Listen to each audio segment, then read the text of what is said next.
Si Vladimir Putin at mga komandante niya sa Kremlin ay tila sinusunog ang sarili nilang hukbo at hirap mag-recruit ng bagong sundalo para palitan ang nawala. Ito mismo ang simula ng katapusan. Sa papel, walang dahilan para mangyari ito. Sa simula ng digmaan, mas malaki ang puwersa ng Russia kaysa sa kalaban. Hindi lang ito nagkaroon ng malaking kalamangan sa bilang ng sundalo, kundi pati sa lahat ng aspeto.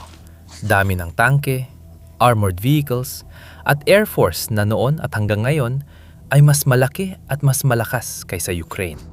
Sa pamamagitan ng mahusay na taktikal na plano at matalinong estratehikong pag-iisip, kaya at dapat sanang naabot ng Russia ang mga layunin nito.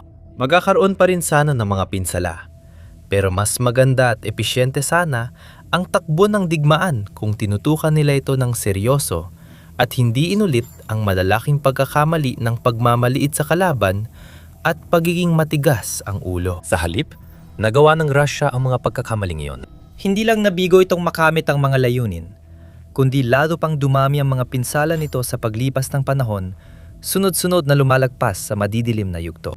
Noong Hulyo, 2024 lumabas sa mga ulat na umabot sa tinatayang 500,000 ang mga nasawi at nasugatan sa bansa. Sa loob ng wala pang isang taon, Hunyo 2025, higit 1,000,000 na ang nasawi at nasugatan ayon sa Kremlin. At patuloy pa rin ang mga nasasawi at nasusugatan, araw-araw, linggo-linggo, buwan-buwan. Pagsapit ng unang bahagi ng 2026, naiulat na umabot na sa higit 1.25 milyon ang kabuuang bilang ng mga sundalong Ruso na napatay o nasugatan. Ito ay walang kapantay. Mula nung matapos ang ikalawang digmaang pandaigdig, ang Rusya o ang Unyong Sobyet ay nasangkot na sa maraming digmaan. Nagtamo ito ng 120 na nasawi sa Korea, mula 1,950 hanggang 1,953. 669 pa sa Hungary, noong 1,956 at 76 sa Czechoslovakia, noong 1,968. Sa pagitan ng 14,000 at 16,000 sa kanilang 10 taong digmaan laban sa Afghanistan, mula 1,979 hanggang 1,989 at panibagong 12,000 hanggang 25,000 tinatayang nasawi sa dalawang digmaan laban sa Chechnya noong dekada 90 at dekada 2000. Kahit pagsamain pa natin lahat ng mga nasawing yon mula sa iba't ibang digmaan sa 6 na dekada, maliit na bahagi lang ito kumpara sa daan-daang libong tinatayang nasawi na dinanas ng Russia sa Ukraine. Ganon din sa kabuang bilang ng casualty, hindi lang sa nasawi. Sa katunayan, matapos suriin ang mga numero, isinulat ng Ukrainian na news outlet na Agentva News sa Telegram, ang kabuang bilang ng mga nasawi sa hukbong Ruso sa 4 na taon ng digmaan ay 5 beses na mas mataas kaysa kabuang casualty ng Soviet mula dakilang makabansang digmaan. Ito ay 17 beses mas mataas kaysa sa pagkawala ng Soviet Union sa Afghanistan at 11 beses mas mataas kaysa sa pagkawala ng Russia sa digmaan sa Chechnya. Ito na ang pinakamadugo at pinakamalupit na labanan ng Russia mula ikalawang digmaang pandigdig at lalo pang lumalala. Ipinapakita ng mga numero na lalo lamang tumaas ang antas ng pagkawala ng Russia sa paglipas ng panahon. Noong 2025 naranasan ng Russia ang parehong dami ng nasawi tulad ng unang 3 taon ng digmaan na pinagsama. Sa huling buwan ng 2025, nawala ng Russia ng humigit kumulang 35,000 sundalo. Nagpatuloy ang trend hanggang 2026 na may tinatayang panibagong 30,000 na kaswalti noong Enero. May dalawang malaking dahilan kung bakit ito nangyari at patuloy na nangyayari. Ang una ay maaring ilarawan sa isang salita: katigasan ng ulo. Sa digmaan, ipinakita ng Rusya ang labis na pagmamatigas sa kanilang mga doktrina. Paulit-ulit nilang ginamit ang parehong magastos na taktika, kahit na paulit-ulit ang napatunayang hindi ito nagbubunga ng magagandang resulta sa labanan. Ayaw talagang baguhin ng mga commander ng Rusya ang kanilang pananaw. Nagpadala sila ng maraming sundalo sa gitna ng matinding panganib gamit ang tinatawag ng Ukraine na taktikang meat assault, kung saan pinapaatake ang Russian assault squad sa mga posisyon ng Ukraine na halos walang suporta o proteksyon mula sa armored vehicles. Lumalala ang sitwasyon dahil kulang sa pagsasanay at kagamitan ng karamihan sa mga sundalong nasa assault team, kaya bumababa ang tsansa nilang mabuhay. Dahil dito, hindi na nakakagulat na pakaraming nasawi sa Russia dahil ginawa na nilang parang pangunahing prinsipyo ng kanilang militar sa Ukraine ang pagsasakripisyo ng tao. Ipinakita ng Kremlin sa mundo at sa sariling hukbo na handa silang isugal ang buhay ng mga sundalo at hayaang dumami ang bangkay ng mga Ruso. Kung iyon ang kailangan para masakop ang Ukraine, kahit pa isa-isa, isang maliit na bahagi ng lupa kada pagkakataon. Sa isang banda, may kakaibang lohika sa taktika ng Russia. Mas malakas ang puwersa ng bansa kaysa Ukraine. Kaya sa teorya ay kaya nilang pahinayan ng kalaban sa pagdaan ng panahon gamit ang mararahas na atake para sirain ang depensa at magpatuloy sa tagumpay. Hindi dapat ganito kumilos ang malaking militar na superpower. Ang bansang may mahusay na utak militar ay hindi magpapatuloy sa taktikang aksaya at walang silbi na nagudulot lang ng malaking pinsala kapalit ng kaunting tagumpay. Dapat ito mag-isip ng mas estratehiko at gamitin ang mga kalamangan nito para mapasok ang depensa ng Ukraine at masakop ang mahalagang teritoryo. Mukhang hindi naman binibigyan ng Russia ng sapat na oras, effort o lakas ang estratehikong pag-iisip. Mas gusto niyang ipagpatuloy ang parehong plano. Matigas ang ulo at naniniwalang magiging ayos din sa huli. Kaya kahit matagal na ang digmaan, paulit-ulit pa rin ang parehong kwento. Walang saysay na pag-atake at hindi pantay na bilang ng nasawi at sugatan sa magkabilang panig. Tingnan mo ang Kupiansk halimbawa. Ang lungsod ay nasa isang estratehikong lokasyon sa rehiyon ng Kharkiv. Kilala ito bilang isang mahalagang junction ng riles na may matibay na koneksyon sa transportasyon papasok pa sa loob ng teritoryo ng Ukraine.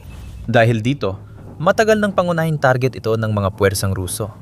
At ilang beses nang nagpalitan ng kontrol sa lungsod ang magkabilang panig sa takbo ng digmaan. Sinakop ito ng Russia noong Pebrero ng 2022 halimbawa, bago muling nabawi ng Ukraine ang kontrol dito sa panahon ng kontraopensiba ng Kharkiv noong 2022. Muling pumasok ang mga puwersang Ruso sa lungsod noong huling bahagi ng Mayo 2024. Ngunit napilitan din silang umatras agad pagkatapos. Pagsapit ng huling bahagi ng 2025, muling bahagyang sinakop ng tropa ng Kremlin ang lungsod. Noong Setyembre 2025, nagsagawa muli ng kontraopensiba ang mga puwersang Ukranyano para linisin ang lungsod mula sa natitirang saboteur at reconnaissance group ng mga Ruso. Ipinadala sa lugar ang ilan sa pinakamagagaling na mandirigma ng bansa, kasama ang mga miyembro ng ika-13 Katya Brigada.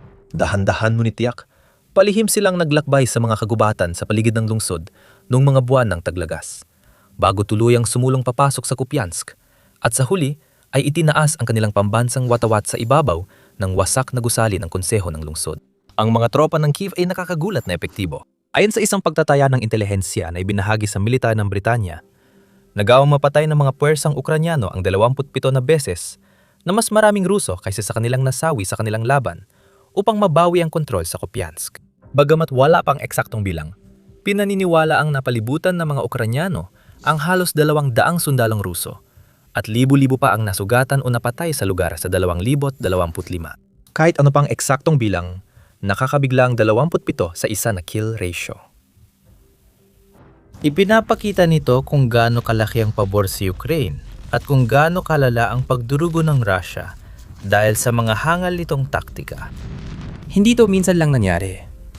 Ayon sa estadistika at ulat militar, madalas mas magaling ang Ukraine kaysa Russia sa maraming bahagi ng daan-daang milyang linya ng labanan na naghihiwalay sa kanila. Umabot na sa 1 laban sa 20 o kahit 1 laban sa 25 ang kill ratio sa ilang mahahalagang lokasyon, habang ang pangkalahatang average ay nasa 1 laban sa 6 o 1 laban sa 7, depende sa pinakunan na impormasyon. Kahit dikit ang labanan, nakakapatay pa rin ang puwersa ng Ukraine na hanggang 7 sundalong Ruso sa bawat isa nilang nasasawi. Bago natin talakayin kung bakit di kayang panatilihin ang mga numerong ito at ang isa pang malaking dahilan, nanonood ka ng The Military Show. Kung di ka pa subscribed, na yan na ang tamang oras. Ang taktika na kapalpakan ng Russia ay kalahati lang ng kwento sa likod ng kanilang matinding pinsala. Karapat-dapat ding bigyan ng malaking pagkilala ang Ukraine dahil habang ang buong kampanya ng Russia ay umiikot sa matitigas na pag-uugali at hindi matinag na pangtutok sa parehong magastos na mga estratehiya, ang depensibong pagsisikap ng Ukraine ay ibang-iba ang kwento. Simula pa lang ng digmaan, pinatunayan ng puwersya ng Kiev ang kanilang husay sa pag-innovate. Hindi sila takot mag-isip ng kakaiba, baguhin ang mga bagay, at iakma ang estratehiya sa nagbabagong laban. Hindi sila nananatili sa iisang taktika at lagi naghahanap ng bagong paraan para gulatin ang kalaban. Ang digmaan ng Ukraine ay nakabatay sa pagiging adaptable at madalas sila itong napapakinabangan. Sa totoo lang, dahil sa matatalinong estratehiya ng Ukraine, nananatili pa rin sila sa digmaan, matagumpay na ipinagtanggol ang kanilang teritoryo at napigilan ng Russia sa pag-abante at pag-abot ng mga layunin nito. Makikita natin halimbawa kung gaano kabilis nakaangkop ang Ukraine sa drone warfare bilang patunay na mabilis nilang innovation. Nang gumamit ang Russia ng drone para bombahin ang mga bayan at lungsod ng Ukraine, winasak ang infrastruktura ng sibilyan at napatay ang maraming inosente, maaring sumuko ang Kyiv. Sa halip, nag-adjust ito at nag-evolve. Nagbuo ito ng sariling drone army katuwang ang maraming kumpanyang pangdepensa sa bansa at lumika ng iba't ibang arsenal ng unmanned na sasakyang panghimpapawid at pandagat laban sa Russia. Nanguna ito sa teknolohiya ng drone at pinamunuan ng mga pag-atake tulad ng Operation Spiderweb, pati mga pag-atake sa paliparan ng Russia noong taginit 2025. At maraming matagumpay na pag-atake sa mga imbakan ng gasolina, oil refinery, planta ng produksyon, imbakan ng bala, at iba pang mahalagang target. Natuklasan ng mga puwersa ng Ukraine kung paano magamit ang kanilang mga drones sa buong linya ng labanan. Ginawang patibong ng kamatayan ang mga lugar para sa mga tropang Russian na papasok. Dahil dito, mas maraming sundalong Russian ang napapatumba ng drone ng Ukraine habang nagpapatuloy ang digmaan. Halimbawa, umabot sa 24,600 noong Oktubre ng 2025 sinundan ng 26,100 makalipas ang isang buwan at pagkatapos ay umabot sa nakakagulat na 33,000 makalipas pa ang isa pang buwan. Hindi lang drone ang gamit ng Ukraine para bawasan ang kalamangan ng Russia sa sundalo. Nakabuo rin ang sandatahang lakas ng bansa ng taktikang bait and bleed, kung saan nililinlang nilang tropa ng Russia na sumugod sa mga itinakdang ruta, nagpapanggap na tumatakas at pinapaging kampante ang kalaban bago paulanan ng putok mula sa artillery, drone at loitering munitions mula sa itaas. Sa ganitong mga taktika, hindi lang nagbibigay ng matinding dagok sa reserbang lakas ng Russia, kundi pinipigilan din ang makinarya ng digmaan ng Kremlin na umusad sa mahahalagang lugar. Ipinapakita ng mga tsart na pinakamabagal ang pagsulong ng Russia sa kasaysayan ng kanilang militar. Nakakakuha lang ng maliliit na teritoryo sa Kupiansk, Chasiv-Yar at Pokros, habang libu-libong sundalo ang nalalagas. Malamang na lalo pang lumala ang sitwasyon para sa mga puwersa ni Putin mula ngayon. Hindi kontento ang Ukraine sa kasalukuyang bilang at gusto pang dagdagan. Itinakda ng Kyiv na pataasin pa ang bilang ng mga nalalagas na sundalong Ruso sa 50,000-60,000 sundalo kada buwan. Kung mangyari ito, wala nang balikan para sa Russia at mas lalapit ang posibilidad na mapilitan silang aminin ang pagkatalo at umatras mula sa teritoryo ng Ukraine. Narito kung bakit. Sa unang ilang taon ng digmaan para sa Moscow, hindi ganon kahalaga ang matinding pagkalugi ng bansa. Kahit napapatumba ng Ukraine ang 15,000 hanggang 30,000 sundalong Ruso, bawat buwan lagi pa rin nababawi ng Russia ang mga pagkalugi nila.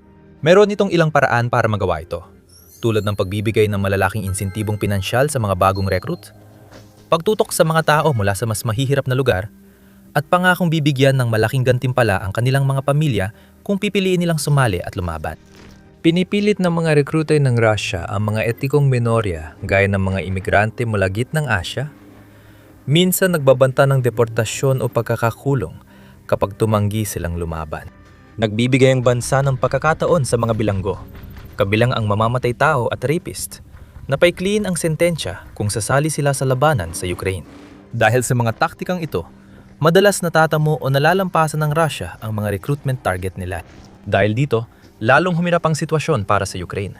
Kahit nagtatagumpay ang hukbo nila, nakakapatay ng maraming sundalo at nababawi ang teritoryo, patuloy pa rin ang pagdating ng mga kalabang unit para palitan ang natalong sundalong Ruso. Parang hukbong di matalo sa video game. Tila walang katapusang sundalo ang Rusya. Laging napupuno ang hanay at tuloy ang pagdiin sa buong linya ng labanan. Pero walang hukbo na walang hanggan. Kahit ang isang napakalaking bansa tulad ng Rusya, na may populasyon na higit sa 140 milyon, ay walang katapusang supply ng mga sundalo na maaring tawagin.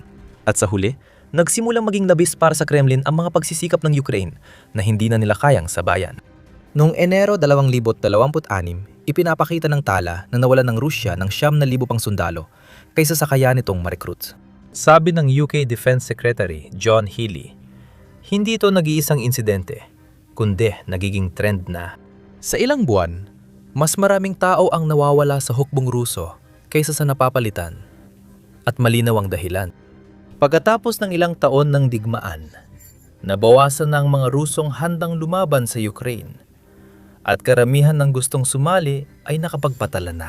Ngayon, kahit na nag-aalok ang mga recruiter ng malalaking gantimpala sa ruble para sa mga bagong recruit, marami pa rin mga malalakas na individual na nananatili sa Russia ang hindi interesado na sumali sa isang misyon na tingin nila ay parang pagpapakamatay. Ayon sa ulat, isa sa bawat 25 lalaking Ruso ay napatay o nasugatan mula simula ng labanan. Kaya lalong nababawasan ang mga maaring pumalit sa kanila. Bumagsak na rin ang moral dahil hindi naman bulag ang mga Ruso. Noong simula ng digmaan, baka naniwala sila sa Kremlin na kailangan ng espesyal na operasyong militar at matatapos agad sa loob ng ilang linggo.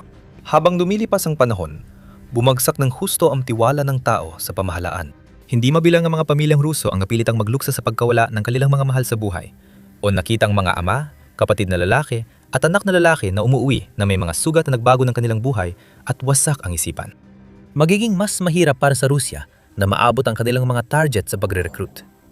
At kahit na magawa pa nila ito sa isang himalang paraan, maaaring hindi pa rin sapat ang mga target na yon. Kung mapapabuti pa ng Ukraine ang kanilang kakayahan at magsimulang neutralisahin ng 40,000 o 50,000 o higit pang Ruso kada buwan, pinapatay ang halos 60% o higit. At nasusugatan ng iba, hindi na mapapanatili ng Rusya ang kanilang hukbo. Sa wakas, bababa na ang kanilang bilang. Kapag nangyari ito, babagal ang opensiba sa frontline. Kailangang isantabi ng mga commander ang ilang operasyon para bigyang prioridad ang iba. Lilit at hihina ang assault squad dahil mas kaunti ang training at karanasan ng mga bagong recruit kaysa sa nauna. Patuloy na babagsak ang moral sa pinakamabilis na antas, kung saan mas marami pang sundalo ang malamang na tumakas sa kanilang mga pwesto o magtaas ng puting bandila at sumuko sa kalaban sa lalong madaling panahon. At lahat ng ito ay nagdadala sa isang malinaw na konklusyon. Wala nang kahit anong tsansa ang Rusya na makamit ang anumang uri ng tagumpay sa Ukraine. Kahit dagdagan ng bansa ang pag-asa sa mga bayarang sundalo at kumuha ng mga sundalo mula sa Hilagang Korea, India, Pakistan, Nepal at Africa, mahihirapan pa rin itong makahanap ng sapat na tao. Ayon sa estadistika, nakakuha ang Rusya ng 17,000 bayarang sundalo mula sa iba't ibang bansa na halos sapat lang para matakpan ng kalahating buwang mga nawalang sundalo sa Ukraine. Kaya habang si Putin at ang mga sunod-sunurang commander niya ay patuloy na gumagawa ng mga peking pahayag tungkol sa pagsakop ng mahahalagang lupain at pagpapatuloy para sa tagumpay, malayo ang katotohanan sa sinasabi nila. Hindi lang nabibigo ang bansa na sumulong sa makatwirang bilis, kundi mas marami pa itong nawawalang sundalo kaysa dati. At lalo na ring nahirapan na itago ang mga pagkawala na yon.